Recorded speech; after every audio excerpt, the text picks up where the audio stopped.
তব আখলাক করেছে খোদা সুমহান, সুন্দর অবয়ব করেছে রহমান। আলহামদুলিল্লাহি রব্বিল আলামিন ওয়াসসালাতু ওয়াসসালামু আলা খাতামিন নাবিয়্যিন, আম্মা বা'দ, ফাউযু বিল্লাহি মিনাশ শাইতানির রাজীম। বিসমিল্লাহির রহমানির রহিম। আসসালাতু ওয়াসসালামু আলাইকা ইয়া রাসূলুল্লাহ, আসসালাতু ওয়াসসালামু আলাইকা ইয়া হাবিবাল্লাহ, আসসালাতু ওয়াসসালামু আলাইকা ইয়া নবিয়াল্লাহ ওয়া আলা আলিকা ওয়া সুহাবিকা ইয়া নূরাল্লাহ। মাদিনী চ্যানেলের দর্শক শ্রোতা, আপনাদের সবাইকে জানাই অনেক অনেক শুভেচ্ছা ও স্বাগতম মাদিনী চ্যানেল বাংলার ধারাবাহিক অনুষ্ঠান সিরাতে মুস্তাফা সাল্লাল্লাহু তাআলা আলাইহি ওয়া আলিহি ওয়াসাল্লামে। এই অনুষ্ঠানে আমরা প্রিয় নবী রসুল আরবি সাল্লাল্লাহু তাআলা আলাইহি ওয়া আলিহি ওয়াসাল্লামের সিরাতে মুবারাকা তথা বরকতময় সিরাত সম্পর্কে, জীবনী সম্পর্কে আলোচনা করে থাকি এবং এর মধ্যে যা যা শিক্ষণীয় বিষয়গুলো রয়েছে, যা আমরা আমাদের আদর্শ বানিয়ে ইহকাল ও পরকালে সফল হতে পারবো, সেই বিষয়গুলো নিয়েও এই অনুষ্ঠানে আলোচনা করা হয়। তাই মাদিনী চ্যানেলের দর্শক শ্রোতা, আমরা এই অনুষ্ঠানের প্রতিটি পর্বে প্রিয় নবী রসুল আরবি সাল্লাল্লাহু তাআলা আলাইহি ওয়া আলিহি ওয়াসাল্লামের জীবনীর এক এক অংশ ধারাবাহিকভাবে ব্যক্ত করছি। তো এই পর্বেও আমরা ইনশাআল্লাহ তাআলা নবী করিম সাল্লাল্লাহু তাআলা আলাইহি ওয়া আলিহি ওয়াসাল্লামের সিরাতে মুবারাকার খুবই গুরুত্বপূর্ণ একটি অংশ নিয়ে আলোচনা করব, আর তা হচ্ছে গাজওয়ায়ে খায়বার। ইনশাআল্লাহ তাআলা আমরা এই আলোচনা শুরু করার পূর্বে আসুন দুরূদ শরীফের একটি চমৎকার ফজিলত শ্রবণ করি। মুআজামুল আওসাত কিতাবের মধ্যে বর্ণিত রয়েছে, ক্বালা রাসূলুল্লাহি সাল্লাল্লাহু আলাইহি ওয়া আলিহি ওয়াসাল্লাম, মান সাল্লা আলাইয়া সালাতান ওয়াহিদাতান সাল্লাল্লাহু আলাইহি আশরান ওয়া মান সাল্লা আলাইয়া আশরান সাল্লাল্লাহু আলাইহি মিয়াতান। সুবহানাল্লাহ। মাদিনী চ্যানেলের দর্শক শ্রোতা, প্রিয় নবী রাসূল আরবি সাল্লাল্লাহু তাআলা আলাইহি ওয়া আলিহি ওয়াসাল্লাম ইরশাদ করেন, যে ব্যক্তি আমার উপর একবার দুরূদ শরীফ পাঠ করবে, আল্লাহ তাআলা তার উপর 10টি রহমত অবতীর্ণ করবেন, এবং যে আমার উপর 10 বার দুরূদ শরীফ পাঠ করবে, মহান আল্লাহ তাআলা তার উপর 100টি রহমত অবতীর্ণ করবেন। সুবহানাল্লাহ। মাদিনী চ্যানেলের দর্শক শ্রোতা, তো মহান আল্লাহ তাআলার রহমতের আশাবাদী অবশ্যই আমরা সকলেই। তো যদি আমরা মহান আল্লাহ তাআলার রহমত লাভ করতে চাই, তাহলে এর একটি খুবই সহজ মাধ্যম হচ্ছে দুরূদ শরীফ পাঠ করা। আল্লাহ তাআলা আমাদেরকে অধিক হারে দুরূদ শরীফ পাঠ করার তৌফিক দান করুক। সাল্লু আলাল হাবিব সাল্লাল্লাহু তাআলা আলা মুহাম্মদ সাল্লাল্লাহু আলাইহি ওয়া আলিহি ওয়াসাল্লাম। মাদিনী চ্যানেলের দর্শক শ্রোতা, আপনারা দেখছেন সিরাতে মুস্তাফা সাল্লাল্লাহু আলাইহি ওয়া আলিহি ওয়াসাল্লাম অনুষ্ঠান, আর আজকের বিষয় হচ্ছে গাজওয়াতুল খায়বার বা খায়বারের যুদ্ধ। খায়বারের যুদ্ধ কি, কেন, সেই বিষয় সম্পর্কে জানার আগে আমরা এর পূর্বে একটি যুদ্ধ হয়েছিল সেই সম্পর্কে আমরা জানব। যুদ্ধ বলতে কতটুকু হয়েছিল এই ঘটনা থেকে আপনারা সেটা বুঝতে পারবেন। এটা গাজওয়ায়ে জাতুল কুর্দ বলা হয়। এই গাজওয়ার মধ্যে কি হয়েছিল, জাতুল কুর্দ একটি জায়গার নাম, যেটা মদিনার কাছে একটি জায়গা। ওই জায়গার মধ্যে নবী করিম সাল্লাল্লাহু তাআলা আলাইহি ওয়া সাল্লামের উট ইত্যাদি, সেখানে উট ইত্যাদির জন্য সেটা চারণভূমি ছিল। উটের যেই খাদ্য রয়েছে সেগুলো তারা খেত। আপনারা হয়তো বা অনেকেই দেখেছেন যে উটেরা কি খায়, তো সেই খাবারগুলো উটেরা খেত। উটের যেহেতু চারণভূমি ছিল, তো সেই দিনেও উট চোর ছিল। আব্দুর রহমান বিন ওয়াইনা ফাজারি, যে ছিল গাতফান গোত্রের, সে বিধর্মী ছিল, ইসলামের শত্রু ছিল। সে কি করলো, সে নিজের দল নিয়ে এসে সেই উটগুলোর উপর হামলা করে দিল, বা যারা সেখানে ছিল তাদের উপর হামলা করলো, এবং সেখান থেকে 20টি উট নিয়ে তারা পালাতে লাগলো। তো এর মধ্যে এই খবরটা হযরত সালামা রাদিয়াল্লাহু তাআলা আনহু পেলেন। সালামা রাদিয়াল্লাহু তাআলা আনহু এই খবরটা পেয়ে তিনি সর্বপ্রথম উচ্চস্বরে এই স্লোগানটি দিলেন যে ইয়া সাবাহা। অতঃপর একাই সেই সবগুলো ডাকাতের তিনি পিছু নিলেন, আর তিনি খুবই ভালো তীরন্দাজ ছিলেন। তিনি তাদের পিছু নিতে লাগলেন।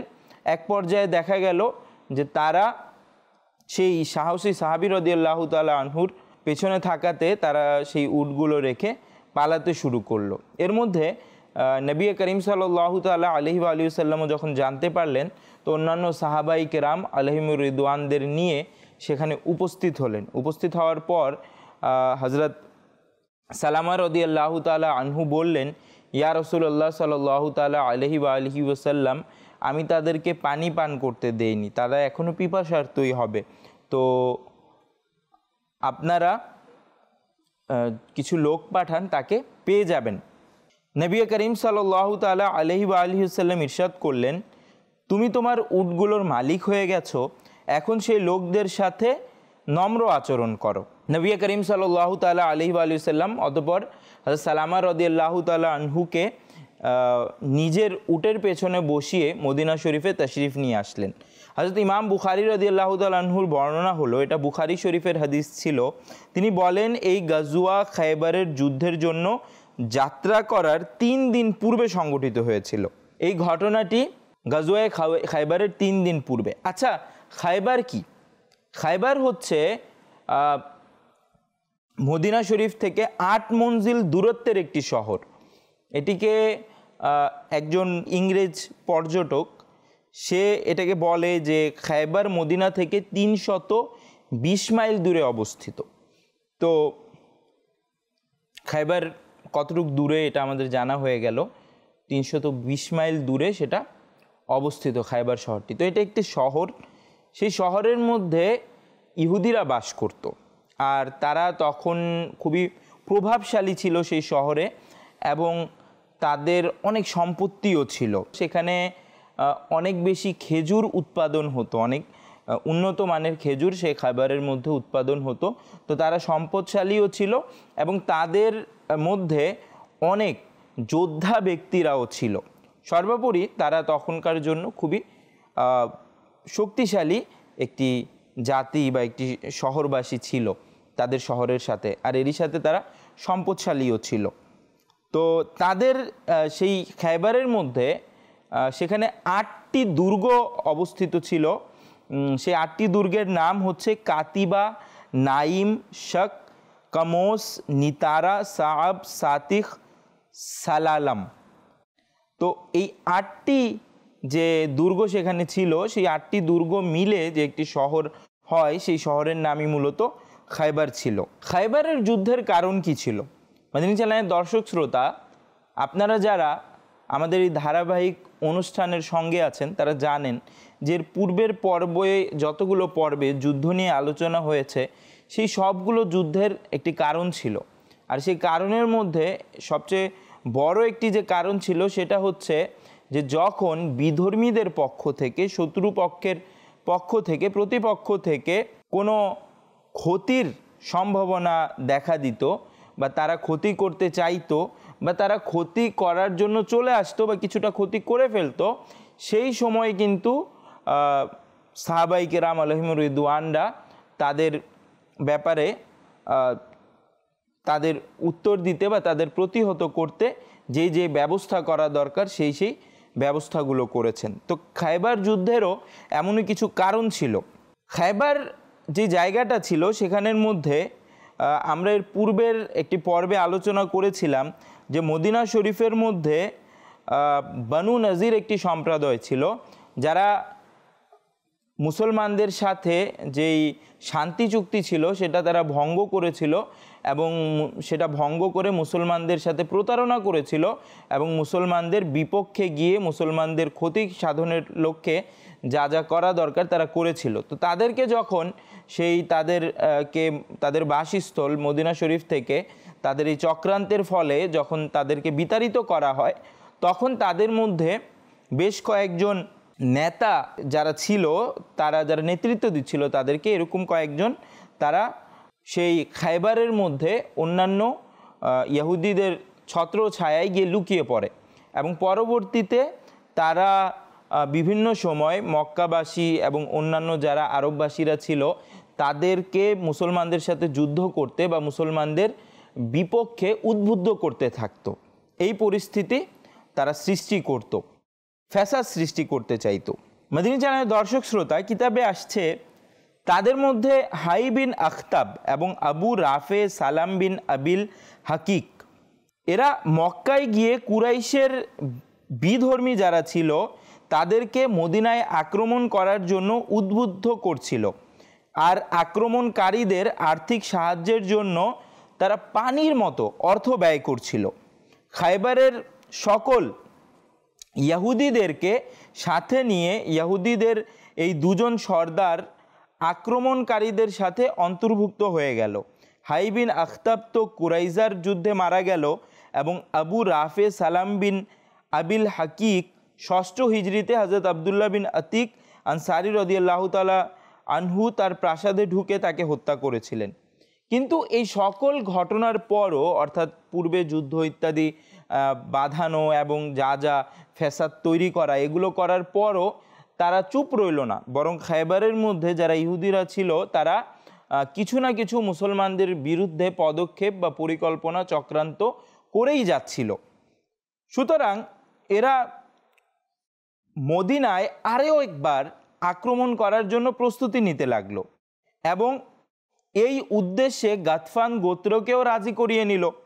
গাতফান গোত্র খায়বারের কাছাকাছি একটি জায়গায় তাদের অবস্থান ছিল, আর তারা খুবই শক্তিশালী একটি গোত্র ছিল। তাদের মধ্যেও অনেক শক্তিশালী সাহসী সৈন্যদল ছিল, তাদেরও যোদ্ধা ছিল।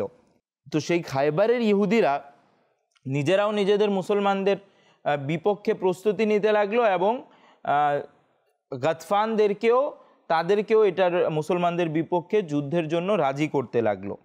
যখন নবী করিম সাল্লাল্লাহু তাআলা আলাইহি ওয়া সাল্লাম এই সংবাদ পেলেন যে খায়বারের ইহুদিরা গাতফান গোত্রকে সাথে নিয়ে মদিনায় আক্রমণ করবেন, তখন তাদেরকে এই পটভূমিতে আটকানোর জন্য 1600 সাহাবাই কেরাম আলাইহিমুর রিদওয়ানের একটি সৈন্যদল নিয়ে নবী করিম সাল্লাল্লাহু তাআলা আলাইহি ওয়া সাল্লাম খায়বারের দিকে যাত্রা করলেন। আর এই যাত্রাকালে হযরত সাবা বিন আরাফতা রাদিয়াল্লাহু তাআলা আনহুকে মদিনা শরীফের জন্য অফিসার নিযুক্ত করলেন, অর্থাৎ মদিনা শরীফের যা ইত্যাদি আছে তিনি নেতৃত্ব দিবেন এবং পরিচালনা করবেন। তারপর সেই যুদ্ধযাত্রায় 3টি পতাকা ছিল, যার মধ্য থেকে একটি পতাকা হযরত হাব্বাব বিন মনজার রাদিয়াল্লাহু তাআলা আনহুকে দিলেন এবং একটি পতাকার অগ্রদূত হযরত সাদ বিন উবাইদা রাদিয়াল্লাহু তাআলা আনহুকে বানালেন এবং বিশেষ নববী পতাকা সেটা হযরত আলী শেরে খুদা কররামাল্লাহু তাআলা ওয়াজহুল করিমকে নবী করিম সাল্লাল্লাহু আলাইহি সাল্লাম দান করলেন। নবী করিম সাল্লাল্লাহু তাআলা আলাইহি ওয়া সাল্লামের এই বরকতময় সফরে হযরত বিবি উম্মে সালামা রাদিয়াল্লাহু তাআলা আনহাও নবী করিম সাল্লাল্লাহু তাআলা আলাইহি ওয়া সাল্লামের সফর সঙ্গিনী ছিলেন। মদিনী চ্যানেলের দর্শক শ্রোতা, হুজুর সাল্লাল্লাহু তাআলা আলাইহি ওয়া সাল্লাম রাতে খায়বারের সীমানায় আপন বাহিনী সহ পৌঁছে গেলেন এবং ফজরের সময় খায়বারের শহরে প্রবেশ করলেন। প্রবেশ করা মাত্র সেখানে সকাল সকাল যারা জাগ্রত হয়েছিল ইহুদিরা, যারা ক্ষেত খামার ইত্যাদি করত, বিভিন্ন কাজে যারা জাগ্রত হয়েছিল, তারা নবী করিম সাল্লাল্লাহু তাআলা আলাইহি ওয়া সাল্লামকে দেখে শোরগোল শুরু করে দিল এবং চিৎকার করে করে বলতে লাগলো, খোদার শপথ, সৈন্যবাহিনীর সাথে মুহাম্মদ সাল্লাল্লাহু আলাইহি ওয়া সাল্লাম এসেছেন। তখন হুজুর নবী করিম সাল্লাল্লাহু আলাইহি সাল্লাম ইরশাদ করলেন, খায়বার ধ্বংস হয়ে গেছে। হযরত আবু মুসা আশআরী রাদিয়াল্লাহু তাআলা আনহু বলেন, যখন হুজুর সাল্লাল্লাহু আলাইহি সাল্লাম খায়বারের দিকে মনোযোগী হলেন, তখন সাহাবাই কেরাম আলাইহিমুর রিদওয়ান অনেক উচ্চ আওয়াজে নারায়ে তাকবীর দিচ্ছিলেন। নবী করিম সাল্লাল্লাহু আলাইহি সাল্লাম বললেন, নিজের প্রতি নম্রতা করো, তোমরা কোনো বধির বা অদৃশ্যকে ডাকছো না, বরং তাকে ডাকছো যিনি সর্বশ্রোতা ও অতি নিকটে। তারপর হযরত আবু মুসা আশআরী রাদিয়াল্লাহু তাআলা আনহু তিনি কি করছিলেন, নবী করিম সাল্লাল্লাহু তাআলা আলাইহি ওয়া সাল্লামের বাহনের পিছে লা হাওলা ওয়ালা কুওয়াতা ইল্লা বিল্লাহ পাঠ করছিলেন। এই বাক্যটার কত ফজিলত এই রিওয়ায়াতের মাধ্যমে আপনারা বুঝতে পারবেন যে তিনি হযরত আবু মুসা আশআরী রাদিয়াল্লাহু তাআলা আনহু লা হাওলা ওয়ালা কুওয়াতা ইল্লা বিল্লাহ পাঠ করছিলেন নবী করিম সাল্লাল্লাহু আলাইহি সাল্লামের বাহনের পিছে। তো নবী করিম সাল্লাল্লাহু আলাইহি সাল্লাম তাকে ডাকলেন, ডেকে বললেন, আমি কি তোমাকে এমন একটি বাক্য বলবো না যা জান্নাতের ভান্ডার সমূহের একটি ভান্ডার? তো হযরত আবু মুসা আশআরী রাদিয়াল্লাহু তাআলা আনহু আরজ করলেন, অবশ্যই ইয়া রাসূলুল্লাহ। তো নবী করিম সাল্লাল্লাহু আলাইহি সাল্লাম ইরশাদ করলেন, সেই বাক্য হলো লা হাওলা ওয়ালা কুওয়াতা ইল্লা বিল্লাহ। জি মাদিনী চ্যানেলের দর্শক শ্রোতা, এই বাক্যটি হচ্ছে জান্নাতের ভান্ডারগুলোর মধ্যে একটি ভান্ডার। তাই আমাদেরও উচিত যথাসম্ভব বেশি বেশি লা হাওলা ওয়ালা কুওয়াতা ইল্লা বিল্লাহ পাঠ করা। লা হাওলা ওয়ালা কুওয়াতা ইল্লা বিল্লাহর অনেক ফজিলত রয়েছে। এর মধ্য থেকে একটি ফজিলত এটিও যে শয়তানের কুমন্ত্রণা যদি আসে তাহলে আমরা লা হাওলা ওয়ালা কুওয়াতা ইল্লা বিল্লাহ 3 বার পাঠ করে 3 বারই নিজের বাম কাঁধে থুতু দিব। যদি কোনো কুমন্ত্রণা আসে, শয়তানের নামাজে যেতে অলসতা আসছে, কোনো রকম কুমন্ত্রণা আসছে, তো এইভাবে আমরা আমল করতে পারি। তো এদিকে কি হলো যে যেহেতু ইহুদিরা জানতে পারলো নবী করিম সাল্লাল্লাহু আলাইহি সাল্লাম সৈন্য দল নিয়ে সেখানে এসেছেন, তো তারা যুদ্ধের প্রস্তুতি নিতে লাগলো। নারীদেরকে নিরাপদ জায়গায় পাঠিয়ে দেয়া, শিশুদেরকে নিরাপদ জায়গায় পাঠিয়ে দেয়া, ইভেন যা যা যুদ্ধের মধ্যে প্রস্তুতি নিতে হয় তারা সেই প্রস্তুতিগুলো সেখানে নিল। প্রস্তুতি নেওয়ার পাশাপাশি নিজেরাও যুদ্ধের জন্য তৈরি হয়ে গেল। সর্বপ্রথম মুসলমানরা নাইম দুর্গে যায় এবং সেখানে প্রচণ্ড যুদ্ধ হয়। সর্বপ্রথম সেখানেই যুদ্ধ হয়, সেই 8টি দুর্গের মধ্যে একটি দুর্গ নাইম দুর্গের মধ্যে। হযরত মাহমুদ বিন মাসলামা রাদিয়াল্লাহু তাআলা আনহু খুবই বীরত্ব ও প্রাণান্তকরভাবে, খুবই বীরত্বের সাথে তিনি যুদ্ধ করছিলেন, কিন্তু অধিক গরম এবং প্রচণ্ড তাপের কারণে তার গলা শুকিয়ে যায়, তিনি খুবই তৃষ্ণিত হয়ে যান। আর এই অবস্থাতে তিনি এক পাশে শুয়ে পড়লেন। তো একটি দেওয়ালের নিচে শুয়ে পড়লেন। কানানা বিল আবুল হাকিক ইহুদি তাকে দেখে ফেললো। তো দেখে ফেলে সে কি করলো, উপর থেকে একটি পাথর তার দিকে নিক্ষেপ করলো, যা দ্বারা সেই সাহাবী রাদিয়াল্লাহু তাআলা আনহু মাহমুদ বিন মাসলামা রাদিয়াল্লাহু তাআলা আনহুর মাথা পিষ্ট হয়ে গেল আর তিনি সেখানে শহীদ হয়ে গেলেন। মাদিনী চ্যানেলের দর্শক শ্রোতা, হযরত আসওয়াদ রাই রাদিয়াল্লাহু তাআলা আনহু তিনিও এই খায়বার যুদ্ধে শহীদ হয়েছিলেন। তিনি কে ছিলেন? খুবই চমৎকার একটি ঘটনা। তিনি রাদিয়াল্লাহু তাআলা আনহু ইহুদিদের যে ছাগল ইত্যাদি ছিল সেগুলোকে তিনি চড়াতেন, তিনি রাখাল ছিলেন। তিনি রাদিয়াল্লাহু তাআলা আনহু ছাগল ইত্যাদি চড়াচ্ছিলেন। তিনি যখন জানতে পারলেন, যখন শোরগোল হলো যে নবী করিম সাল্লাল্লাহু আলাইহি সাল্লাম এসেছে, তো তিনি জানতে পারলেন। জেনে তিনি কৌতূহলতার সাথে কৌতূহলী হয়ে নবী করিম সাল্লাল্লাহু তাআলা আলাইহি ওয়া সাল্লামের দরবারে উপস্থিত হলেন। তিনি নবী করিম সাল্লাল্লাহু আলাইহি সাল্লামের দরবারে আরজ করলেন, আপনি কোন বিষয়ের দাওয়াত দেন? নবী করিম রউফুর রহিম সাল্লাল্লাহু আলাইহি সাল্লাম তার সামনে ইসলামকে উপস্থাপন করলেন। সে আরজ করলো, আমি যদি মুসলমান হয়ে যাই তবে আমার আল্লাহ পাকের পক্ষ থেকে কিরূপ প্রতিদান ও সওয়াব অর্জিত হবে? হুজুর সাল্লাল্লাহু আলাইহি সাল্লাম ইরশাদ করলেন, তোমাদের জান্নাত এবং এর নিয়ামত অর্জিত হবে। সে সাথে সাথেই কালিমা পাঠ করে ইসলাম কবুল করে নিল।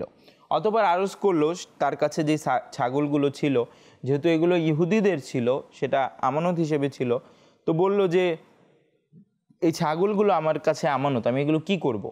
তো নবী করিম সাল্লাল্লাহু আলাইহি সাল্লাম বললেন যে তুমি এদেরকে তাড়িয়ে দাও এবং এদের উপর কঙ্কর নিক্ষেপ করো, তারা নিজের মালিকের আস্তানায় চলে যাবে। তো এটা নবী করিম সাল্লাল্লাহু আলাইহি সাল্লামের একটা মুজিজা ছিল। স্বাভাবিক ছাগলরা ঘর কিভাবে চিনবে শহরের মধ্যে মাঠে গিয়ে, কিন্তু নবী করিম সাল্লাল্লাহু আলাইহি সাল্লাম যে আমলটা তাকে করতে বলেছিলেন, সেই আসওয়াদ রাই রাদিয়াল্লাহু তাআলা আনহু নামক সাহাবীকে, তিনি সেই আমলটা করা মাত্রই নবী করিম সাল্লাল্লাহু আলাইহি সাল্লামের মুজিজার বরকতে সে সব ছাগল যে যার ঘর ছিল, যার যার ছাগল ছিল তাদের ঘরে চলে যায়। একজন এমন ব্যক্তি যে বাহ্যিক দৃষ্টিতে অনেক বেশি জ্ঞানী বা অনেক বেশি কিছু ছিল না, কিন্তু কেমন খুশনসিব বা সৌভাগ্য তার ছিল, সে সত্যকে ধারণ করতে পেরেছিল, সত্যকে বুঝতে পেরেছিল এবং সত্য জানার কৌতূহল তাকে নবী করিম সাল্লাল্লাহু আলাইহি সাল্লামের দরবারে উপস্থিত করেছিল। আর এটাই হওয়া দরকার আমাদের মধ্যেও, যে আমরা যেন সত্যকে খুঁজি, ওই অনেক সময় হয় কি তর্কাতর্কি, বিতর্ক কিংবা দেখা যায় অ্যারোগেন্স আমাদের সামনে চলে আসে, আমাদের কিছু জানার সামনে চলে আসে, প্রতিবন্ধকতা তৈরি করে দেয়, দেয়াল তৈরি করে দেয়া হয়।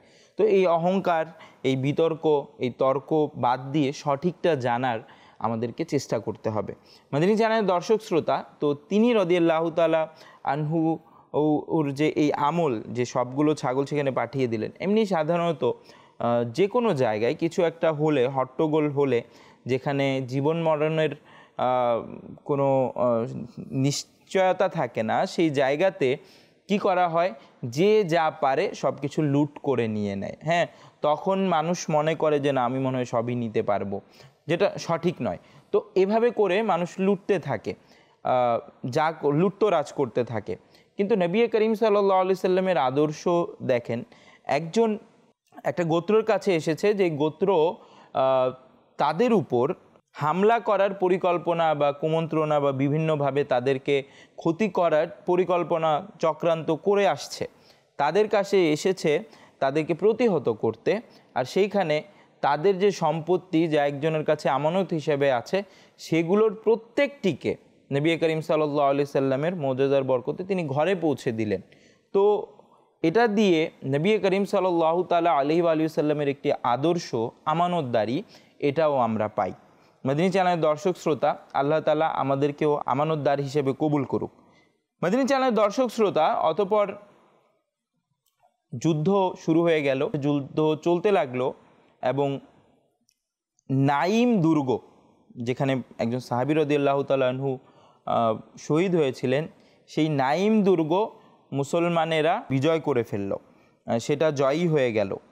এরপর নবী করিম সাল্লাল্লাহু তাআলা আলাইহি ওয়া আলিহি ওয়াসাল্লাম নাইম দুর্গের পর অন্য দুর্গ খুবই সহজে সেটা জয় করা যেতে পারলো, অর্থাৎ মুসলমানরা জয়ী হয়ে গেল অন্যান্য দুর্গের মধ্যেও। কিন্তু যেহেতু কামুস যেই দুর্গটা ছিল, কামুস বা যাই সেটার নাম, সেই দুর্গটা এমন ছিল যে খুবই শক্তিশালী ছিল এবং খুবই নিরাপদ একটি দুর্গ ছিল, এবং সেখানে ইহুদি সৈন্যরাও অনেক বেশি ছিল, এবং ইহুদিদের মধ্যে সবচেয়ে বড় বাহাদুর যে সৈনিক মারহাব, সেও এই দুর্গের মধ্যেই, এই দুর্গের নিরাপত্তার জন্য সেখানে অবস্থান করছিল। তো এই দুর্গের মধ্যে অনেক দিন পর্যন্ত অভিযান চালানো গেল, বাট সেটার মধ্যে সফল হওয়া গেল না। হুজুর সাল্লাল্লাহু আলাইহি সাল্লাম এই দুর্গে প্রথম দিন হযরত আবু বকর সিদ্দিক রাদিয়াল্লাহু তাআলা আনহু ওর নেতৃত্বে ইসলামী সৈন্যদলকে পাঠালেন। তারপর সেখানে হযরত উমর রাদিয়াল্লাহু তাআলা আনহুকেও পাঠালেন। তো তারপরও এই সব কিছু হওয়ার পরও সেই দুর্গকে বিজয় করা গেল না। তো নবী করিম সাল্লাল্লাহু তাআলা আলাইহি ওয়া আলিহি সাল্লাম ইরশাদ করলেন যে আগামীকাল এমন একটি লোককে এটার নেতৃত্ব দেয়া হবে যার হাতে এটা বিজয় হয়ে যাবে। তো পরের দিন সকালে সবাই কৌতূহলী হয়ে আর আকাঙ্ক্ষী হয়ে যে সেই ব্যক্তিটা যেন আমি হই, কেন নবী করিম সাল্লাল্লাহু তাআলা আলাইহি ওয়া আলিহি সাল্লাম যা বলেছেন সেটার আমি অনুবাদ বলি। নবী করিম সাল্লাল্লাহু আলাইহি সাল্লাম বলেছেন, কাল আমি সেই ব্যক্তিকে পতাকা দিব যার হাতে আল্লাহ পাক বিজয় দিবেন। সে আল্লাহ ও রসুলকে ভালোবাসে এবং আল্লাহ ও রসুলও তাকে ভালোবাসে। বর্ণনাকারী বলল যে লোকেরা সেই রাতে খুবই উৎকণ্ঠায় কাটালো যে দেখি কাল কার হাতে পতাকা দেয়া হয়। তো এখানের মধ্যে যেহেতু নবী করিম সাল্লাল্লাহু আলাইহি সাল্লাম সেই ব্যক্তির তিনটি বৈশিষ্ট্য বর্ণনা করেছিলেন, যে সে আল্লাহ ও রসুলের প্রেমিক এবং আল্লাহ ও রসুলও তাকে ভালোবাসে, সে আল্লাহ ও তার রসুলের প্রিয় এবং খায়বার তার হাতেই বিজয়ী হবে। তো এই যে চমৎকার চমৎকার মর্যাদা নবী করিম সাল্লাল্লাহু আলাইহি সাল্লাম ইরশাদ করেছিলেন, তো এই মর্যাদাগুলোর কারণে সবাই আকাঙ্ক্ষী ছিল। হযরত উমর রাদিয়াল্লাহু তাআলা আনহু বলেন যে আমি জীবনে কোনো কিছুর আকাঙ্ক্ষা করিনি, শুধু সেই দিনই নেতৃত্বের আকাঙ্ক্ষা করেছিলাম, কেননা সেখানে নবী করিম সাল্লাল্লাহু আলাইহি সাল্লাম এমন চমৎকার ফজিলত বর্ণনা করেছিলেন। তো সবাই খুব তাড়াতাড়ি সেখানে উপস্থিত হয়ে গেলেন যে দেখি কে যদি আমি হই ভালো হবে বা খুবই কল্যাণকর হবে আমার জন্য। তো এইভাবে করে সবাই উপস্থিত হলেন। তো হযরত আলী রাদিয়াল্লাহু তাআলা আনহু সেখানে উপস্থিত ছিলেন না। নবী করিম সাল্লাল্লাহু আলাইহি সাল্লাম জানতে পারলেন যে হযরত আলী রাদিয়াল্লাহু তাআলা আনহুর চোখ উঠেছে, চোখ উঠলে যে ব্যথা হয়, তো খুবই ব্যথা করছিল। তো হযরত আলী রাদিয়াল্লাহু তাআলা আনহুকে নবী করিম সাল্লাল্লাহু আলাইহি সাল্লাম ডেকে আনলেন, কারো মাধ্যমে ডেকে আনলেন। তো তার ব্যথায় কাতর চোখে নবী করিম সাল্লাল্লাহু তাআলা আলাইহি ওয়া সাল্লাম আপন থুতু মুবারক, বরকতময় থুতু লাগিয়ে দিলেন এবং দোয়া করলেন। তো সাথে সাথেই তিনি এমন আরোগ্য লাভ করলেন যে যেন তার কোনো ব্যথাই ছিল না। এভাবে হয়ে গেল যে ব্যথাই তার চলে গেল। অতঃপর প্রিয় নবী রাসূল আরবি সাল্লাল্লাহু আলাইহি সাল্লাম নিজের হাত মুবারক থেকে নিজের নববী পতাকা, যা হযরত উম্মুল মুমিনিন বিবি আয়েশা রাদিয়াল্লাহু তাআলা আনহা এর কালো চাদর দ্বারা প্রস্তুত করা হয়েছিল, হযরত আলী রাদিয়াল্লাহু তাআলা আনহু এর হাতে প্রদান করলেন। তারপর নবী করিম সাল্লাল্লাহু আলাইহি সাল্লাম ইরশাদ করলেন, তুমি খুবই শান্তভাবে যাও এবং সেই ইহুদিদেরকে ইসলামের দাওয়াত দাও আর বলো যে মুসলমান হয়ে যাওয়ার পর তোমাদের উপর অমুক অমুক আল্লাহর হকসমূহ ওয়াজিব। খোদার শপথ, যদি একজনও তোমার কারণে ইসলাম কবুল করে নেয় তবে এই সম্পদ তোমার জন্য লাল উটের চেয়েও বেশি হবে। তো হযরত আলী রাদিয়াল্লাহু তাআলা আনহু গিয়ে সর্বপ্রথম তাদেরকে ইসলামের দাওয়াত দিলেন। ইসলামের দাওয়াত শুনে তারা সেইখানে প্রতিক্রিয়া এভাবে জানিয়েছিল যে তারা উল্টো হামলা করা শুরু করে দিল। তো হযরত আলী রাদিয়াল্লাহু তাআলা আনহু পরবর্তীতে অন্য উপায় না পেয়ে তিনিও হামলা করলেন এবং হামলা করার পর সেখানে হযরত আলী রাদিয়াল্লাহু তাআলা আনহু কামোস দুর্গের নিকট পৌঁছে সেখানে মারহাব যে ছিল, যে অনেক শক্তিশালী ছিল তাদের মধ্যে, বরং আরববাসীদের মধ্যে অনেক শক্তিশালী তাকে মানা হতো, তার মুখোমুখি হলেন। তো তাদের মধ্যে বাক্য বিনিময় হলো। এরপর সে হযরত আলী রাদিয়াল্লাহু তাআলা আনহুকে আক্রমণ করলো।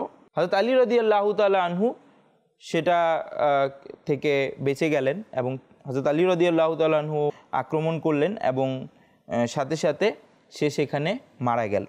মদিনী জানার দর্শক শ্রোতা, এই যুদ্ধকেই খায়বার যুদ্ধ বলা হয় এবং হযরত আলী রাদিয়াল্লাহু তাআলা আনহু ওর নেতৃত্বে যেহেতু এই যুদ্ধটা বিজয়ী হয়েছে মুসলমানরা, তো তাই হযরত আলী রাদিয়াল্লাহু তাআলা আনহুর একটি চমৎকার উপাধি হচ্ছে ফাতিহে খায়বার বা খায়বারের বিজয়ী।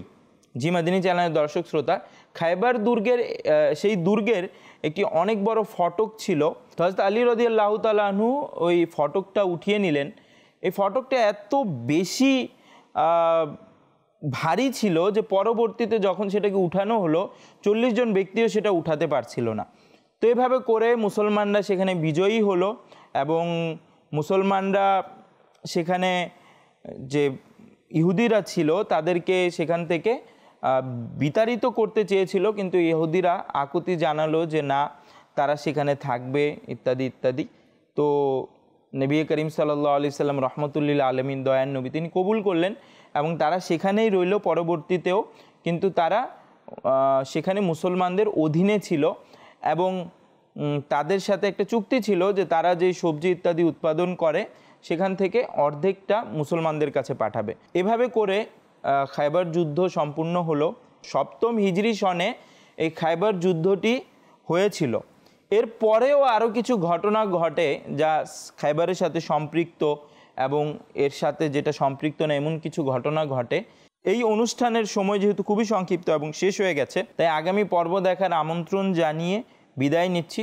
সল্লু আলাল হাবিব সাল্লাল্লাহু তাআলা আলা মুহাম্মদ সাল্লাল্লাহু আলাইহি ওয়া আলিহি ওয়াসাল্লাম। তব আখলাক করেছে খোদা সুমহান, সুন্দর অবয়ব করেছে